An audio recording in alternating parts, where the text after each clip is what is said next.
Olá, eu sou Silvia Garcia e a partir de agora você fica comigo no Projetos de Lei, programa que explica para você os projetos em tramitação aqui na Assembleia Paulista.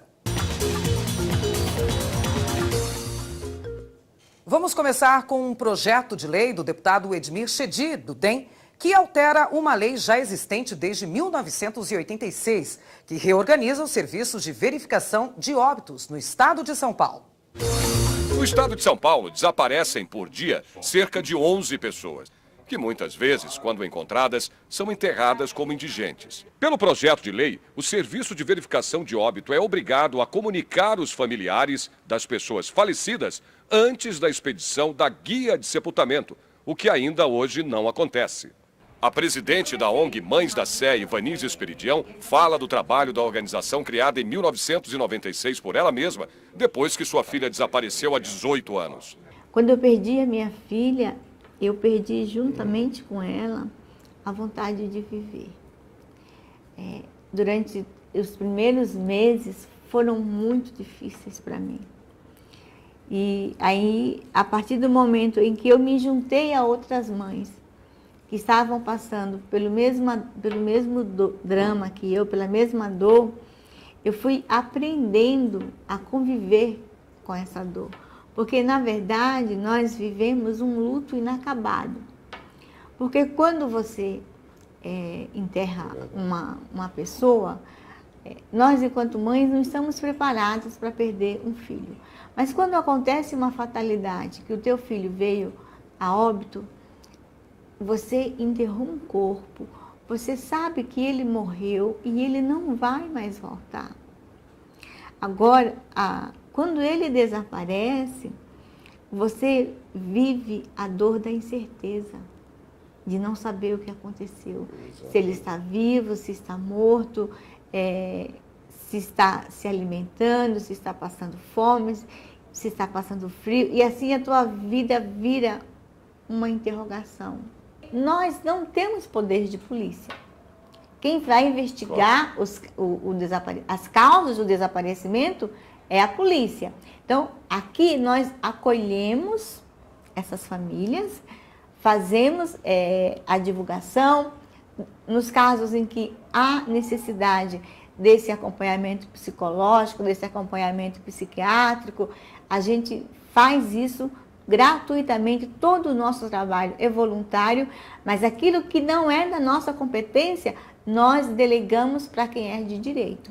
A promotora Eliana Vendramini, do Ministério Público Paulista, quer mudanças nos procedimentos operacionais dos órgãos de remoção de corpos do Estado e municípios de São Paulo, para evitar que pessoas com identificação sejam enterradas como indigentes, além da questão óbvia das famílias terem o direito de saber da morte de seus entes. É tão óbvio, mas já que houve um descumprimento patente, tá, da Constituição Federal, do Código Civil, de um serviço especializado que diz que não sabe a quem pertence o corpo e desrespeita as famílias, essa lei se torna necessária. Porque o Brasil é um país que, quando passa por adversidades como essa, como foi, por exemplo, antes da Constituição de 88, tem que dizer homens e mulheres são iguais, aqui a gente tem que dizer o corpo é da família. Consulte a família antes de utilizá-lo ou de inumá-lo como indigente. Nós temos que ter isso escrito. Tá? Por quê? Porque o serviço se esconde atrás de um desconhecimento de lei da própria Constituição Federal para depois usar esses corpos. Na verdade, eles ficaram anos e anos descumprindo regras, um conjunto de regras, de normas legais, e ninguém se flagrou da gravidade, da consequência disso tudo. Porque isso tem uma consequência, inúmeras consequências gravíssimas. Uma, constar na certidão de óbito de um indigente, de uma pessoa que ela é indigente quando ela não é. E a família colheu os cacos disso. 2, ser enterrada em local de indigentes, longe do jazigo da família e sem o velório familiar. 3, usar terreno público quando muitas vezes não seria o caso. Né? Também todos nós gastamos com isso, já que se pensa muito em orçamento. Né? E, finalmente, você ter uma peregrinação de mais de 14 anos dessas famílias atrás dos seus familiares, quando eles já tinham 8, 5, 2 dias passados pelo Estado, pelas mãos do Estado e pela mão do serviço da USP, e ninguém os avisou. A gente percebeu que o Serviço de Verificação de Óbito precisa de leis próprias, bem específicas, para não ter esse tipo de contorno de regras humanas. Tá? E essa lei, por isso o projeto é essencial. O deputado Edmir Chedid falou da importância do projeto de lei para aprimorar a Lei 5.425, em vigor desde 1986. O que nós queremos é que o serviço de óbito possa tentar informar os seus familiares, amigos, dar conhecimento à população da morte daquele cidadão, do seu sepultamento e comunicar à polícia, ao órgão da polícia que faz a procura de pessoas desaparecidas e também ao IML local. Muitas vezes as pessoas vão ao IML procurar se o seu ente querido, o seu amigo está lá, se faleceu, foi assassinado, morreu, o que aconteceu. Então eles têm mais um local que teria essa informação, o IML, o Serviço de Óbito, a Prefeitura Municipal, a Polícia Civil e a Polícia Militar do Estado. Quem mora em São Paulo sabe que a cidade não para 24 horas. Quase tudo funciona o dia e a noite toda. Mas e na hora de voltar para casa? Bom, o metrô abre às 4h40 da manhã e vai até pouco depois da meia-noite. Um projeto do deputado Luiz Cláudio Marcolino, do PT, quer mudar isso. O objetivo é fazer o metrô funcionar 24 horas por dia. Olha só.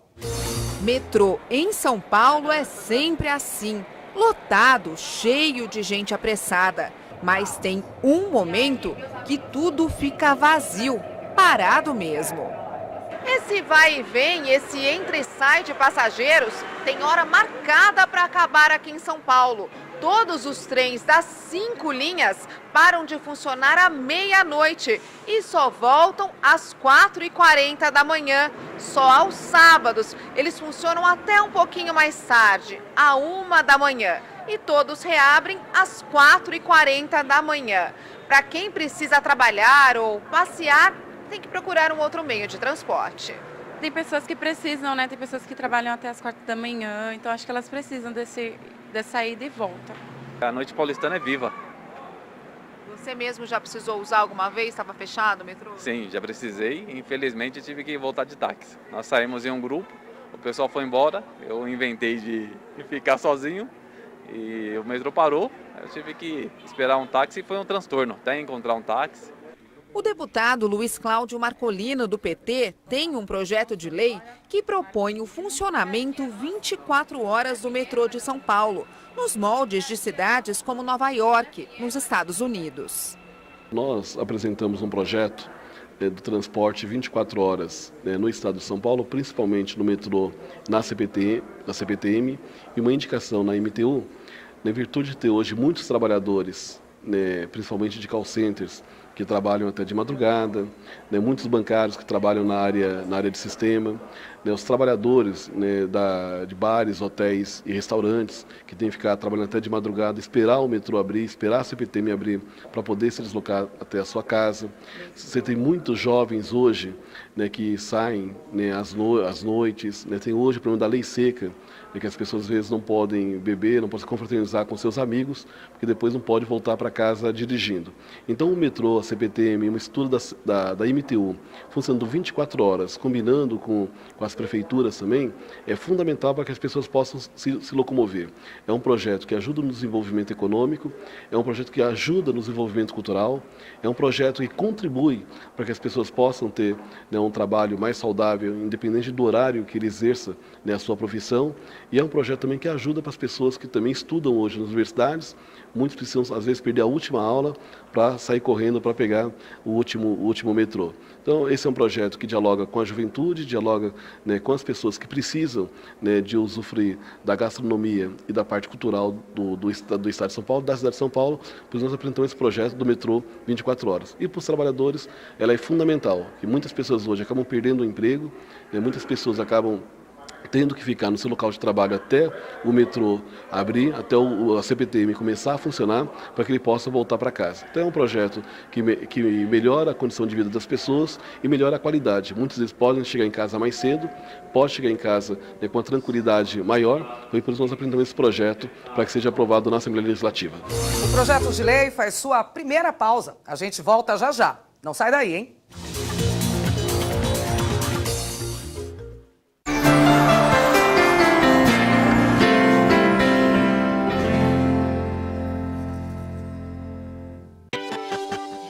Criei e enviei para Brasília o projeto de lei que prevê o aumento do tempo de internação de menores que cometam crimes hediondos. Estou cobrando o Congresso. A lei atual é frouxa e estimula a impunidade.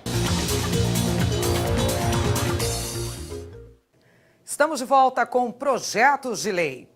Para dar mais transparência aos concursos públicos, o deputado Oswaldo Virgínio, do PSD, apresentou o projeto de lei que prevê que o edital de cada concurso público do Estado especifique o número exato de vagas existentes. Confira. Sala de aula cheia em plenas férias. Vida de concurseiro não é fácil, não. Só nessa escola, 5.000 alunos tentam uma vaga no serviço público. Logo cedo, eles encaram uma aula de direito administrativo.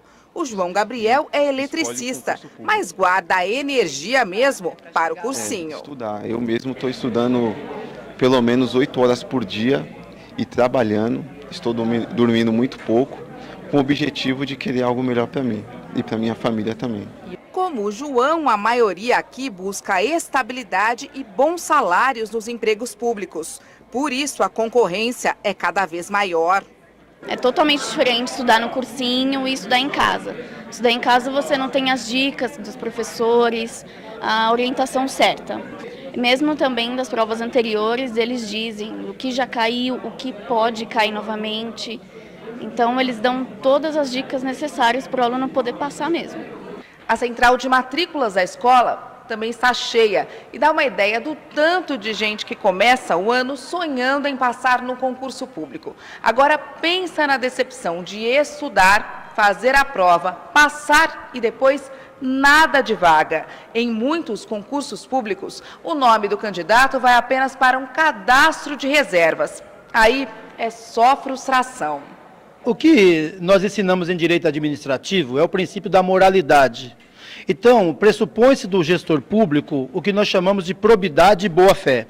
De sorte que, se foi lançado o edital, pressupõe-se que efetivamente a pessoa vai ser nomeada, né, pelo princípio da boa-fé, exatamente. Nós temos já alguns casos de alunos que buscaram no judiciário uma liminar, né, para efetivamente ser nomeado no número de vagas previsto no cadastro de reservas. Ou seja, se o cadastro de reserva tem previsão lá de 10 vagas, efetivamente deve nomear. Se não o fizer, busca o judiciário e o judiciário, em alguns casos, tem concedido aí a tutela, a liminar. Um projeto de lei do deputado Oswaldo Virgínio, do PSD, prevê que o edital de cada concurso público da administração direta e indireta do Estado de São Paulo especifique exatamente o número de cargos.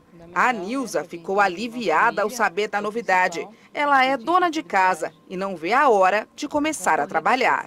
É concorrida, mas eu acredito que não é impossível, né? Não é impossível, então por isso que a gente tem que tentar, né? É um desafio. As pessoas às vezes passam tanto tempo aguardando essas vagas e não saem. Então, nós estamos fazendo esse projeto, já foi aprovado pela Assembleia e nós estamos aguardando o governador sancionar para que possa já entrar em vigência esse projeto, para que possa aí proibir concurso de reserva, entendeu? Então tem que ter realmente as vagas para poder ter o concurso. As pessoas às vezes pagam tão caro para fazer um concurso e acaba ficando aguardando esses 5, 6 anos aí e nada. Então, portanto, é um projeto bom, é um projeto também que está sendo aí tramitando a nível federal também na Câmara dos Deputados, é muito importante e São Paulo está saindo na frente. Então eu estou muito feliz e espero que o governador sancione esse projeto para que possa aí já entrar aí em vigor já nesse ano já, se Deus quiser. Repartições públicas podem ser obrigadas a instalar câmeras de monitoramento e vigilância. A intenção é dar maior segurança aos servidores e proteger o patrimônio do Estado. O projeto é do deputado Jogiato, do PMDB. A cada dia que passa, se torna mais comum o uso de câmeras de vigilância e monitoramento nas ruas, escolas, empresas, aeroportos, rodoviárias e residências. A tecnologia tem garantido maior sensação de segurança. E esses equipamentos, muitas vezes, têm ajudado na solução de muitas ocorrências. Prefeituras têm investido cada vez mais nesse tipo de mecanismo. E a polícia aprova como forma de coibir a violência. A pessoa sabendo que ela está sendo monitorada de uma certa forma, isso influencia no seu comportamento. Né? Nós temos um determinado comportamento dentro dos prédios, a gente entra no elevador, a gente verifica que está sendo filmado. E isso nos dá uma segurança mas também tem um outro lado que nos condiciona a maneira de agir. Muitos crimes são verificados por essas câmeras e os policiais militares na ponta da linha, dentro de suas viaturas, acabam sendo avisados e algumas prisões são efetuadas nesse contexto. São Paulo é a cidade com o maior número de câmeras no Brasil. Só na capital são cerca de 1,5 milhão de aparelhos. A CET usa há mais de 20 anos esse tipo de mecanismo para monitorar o trânsito. Essa quantidade pode ainda aumentar. Proposta apresentada na Assembleia Paulista quer a instalação de câmeras nas repartições para dar mais segurança aos servidores e público, além de garantir também a integridade do patrimônio. A ideia é defendida por especialistas em segurança. O sistema integrado de segurança, quando a gente fala em integrado, a gente está falando em integrar não só câmera, a gente está falando em alarme, a gente está falando em procedimentos.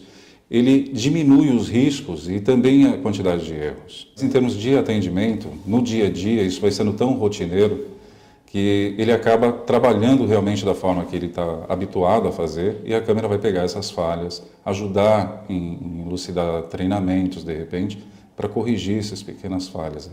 O autor do projeto, o deputado Jorge Atto, do PMDB, defende a instalação das câmeras como eficiente ferramenta na prevenção e solução de problemas. O objetivo desse projeto é fazer com que a gente possa fazer com que as pessoas que queiram praticar um delito comecem a repensar. Porque hoje a polícia consegue chegar ao autor. Nós tivemos um caso recente aí, né, desses assassinatos na Avenida Paulista e outros locais, que através das câmeras a gente consegue descobrir, detectar quem são os autores. E nós precisamos de usar a inteligência. E a câmera é uma das inteligências, assim como detector de metais é importante, assim como, né, o desarmamento, o controle do outro pilar que aumenta, que sustenta a violência, que é exatamente a bebida alcoólica, as drogas ilícitas. E se nós conseguirmos controlar esses pilares, certamente teremos melhor qualidade de vida, mais segurança, mais ordem pública. Essa é para quem usa ou precisa de óculos e lentes de contato. Um projeto de lei discutido aqui na Assembleia quer que as óticas do Estado forneçam certificado de qualidade e garantia aos consumidores. Para adquirir os óculos de grau ou de sol, nada como aliar a estética à saúde. A princípio com a saúde, mas depois eu tentei aliar a estética com a saúde, né?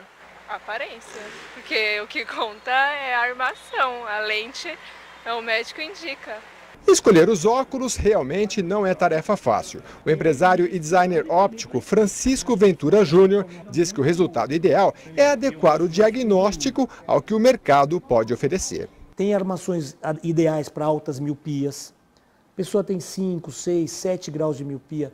Tem armações próprias que ajudam a valorizar a estética, disfarçando aquela lente grossa na lateral, proporcionando um peso menor, dependendo do tamanho que ela for escolhida, mas que tudo isso combine com o seu formato do rosto, com a sua profissão, com a roupa que você usa, com o ambiente que você frequenta. Geralmente, quem nunca teve problema de visão só procura um oftalmologista quando começa a sentir os sintomas da chamada vista cansada, que acomete quase 100% da população com mais de 45 anos. E para economizar tempo e dinheiro, muitas pessoas adquirem óculos sem certificação e com o grau já definido. E ao final, não economizam nem tempo, nem dinheiro. Isso porque, ao usar óculos indefinidamente sem prescrição médica, o consumidor perde a oportunidade de realizar um diagnóstico da visão e, consequentemente, fazer a medicina preventiva, explica o oftalmologista Paulo Augusto de Arruda. De nada adianta uma consulta feita com todo o requinte possível, uma prescrição adequadamente feita, se depois a confecção do óculos não obedece àquilo que foi colocado.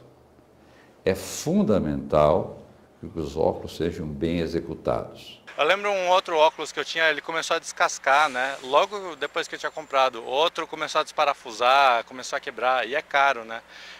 Então acho legal, acho importante, né?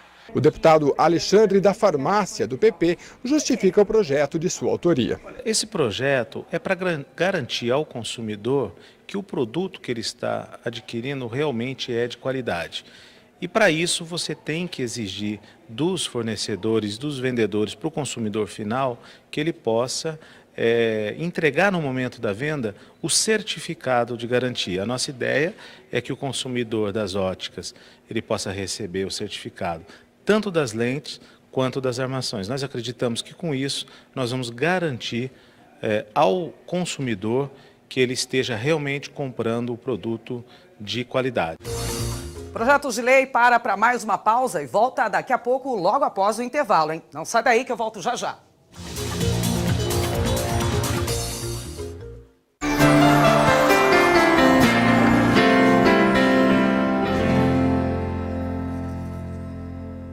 Como deputado federal, sempre defendi os direitos dos trabalhadores. Agora peço seu voto para acabar com o fator previdenciário e conseguir aumento real para os aposentados. 777 é Paulinho da Força. 7777 Paulinho é do bem. A gente volta com o programa Projetos de Lei, falando de um que mexe diretamente com a vida de quem mora em áreas de risco em todo o estado. O deputado Carlos César, do PSB, quer que crianças e adolescentes sejam orientados a agir em situações de emergência. Vamos ver a reportagem. Saber o que precisa ser feito e quais os cuidados a serem tomados diante de uma situação de risco é fundamental para salvar vidas. Mas nem todo mundo sabe como agir. Acho que primeiro eu ia ficar muito nervosa e depois eu ia tentar, se eu conseguisse agir de alguma forma, seria ligar para o bombeiro, tipo, alguma coisa do tipo. Não saberia como agir. Não. Alguns adolescentes falaram sobre a implantação do curso nas escolas estaduais e todos aprovaram a iniciativa. Acho super válido, porque até mesmo quando tiver uma situação desse tipo, mais pessoas saberem como agir. Então, eu acho válido. Eu acho muito importante, né? Porque é bom a gente ter consciência, vai que acontece com a gente. Um convênio firmado entre a Secretaria de Segurança Pública, Secretaria de Educação e o Corpo de Bombeiros oferece há 3 anos um programa de prevenção de acidentes direcionado a gestores escolares, professores e funcionários de escolas estaduais. Numa segunda etapa, esse curso será oferecido também aos alunos. Que a gente acredita que a médio e a longo prazo tenhamos uma mudança comportamental, principalmente para que as pessoas tenham como saber chamar o Corpo de Bombeiros numa emergência, descobrir quais as ações que ela pode executar vivenciando uma emergência, uma parada cardiorrespiratória de um familiar, um acidente que acabou acontecendo na rua com um amigo, e no qual ele tenha conhecimento suficiente para agir, chamar o socorro e deixar a situação sob controle. O capitão também destacou a importância do projeto de lei que vai, sem dúvidas, colaborar com o trabalho dos bombeiros. A disseminação do conhecimento nas escolas, formando já esse adulto mais para frente, com bases sólidas de conhecimentos, no qual ele pode aplicar não só para aquela hora que ele está na escola, aquele período de escola, mas sim carregando por toda a sua vida, com certeza vai ajudar demais o Corpo de Bombeiros a salvar vidas. O projeto de lei que cria o curso Cuidados a serem observados em situações de risco é do deputado Carlos César, do PSB. Na verdade, esse projeto trata de fazer com que os alunos da rede pública estadual, seja do ensino fundamental ou ensino médio, estejam preparados para situações de risco. Nós tivemos há um ano atrás, um pouco mais do que isso, um terrível incidente lá numa boate em Santa Maria, onde mais de 200 jovens acabaram perdendo as suas vidas por conta de uma situação de risco, uma situação lamentável de incêndio, uma fatalidade, mas que muitos alunos e crianças não estão preparados para essas situações. Nesse sentido, nós apresentamos essa proposta para que esses alunos sejam treinados para saber se portar em situações extremas, em situações de um acidente, de uma fatalidade, como agir nesse momento. Então, esse curso deverá ser ministrado para alunos do ensino fundamental e principalmente os jovens também do ensino médio, para saber se portar, para se posicionar numa situação de emergência. Uma tecnologia com poder de aliviar a dor e corrigir posturas. O método, que pode ser usado por pessoas com necessidades especiais, foi apresentado aqui na Assembleia Legislativa de São Paulo pela deputada Sara Munhoz, do PCdoB.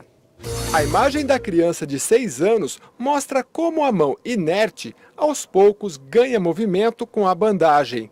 Aplicada com um direcionamento específico, ela estimula a pele que emite sinais ao cérebro, explica Dr. Nelson Morini Júnior, especialista em traumatologia e mestre em reabilitação, que criou o método baseado em uma técnica americana. A gente não consegue falar em tempo de tratamento, né? Porque cada indivíduo ele responde de maneiras diferentes.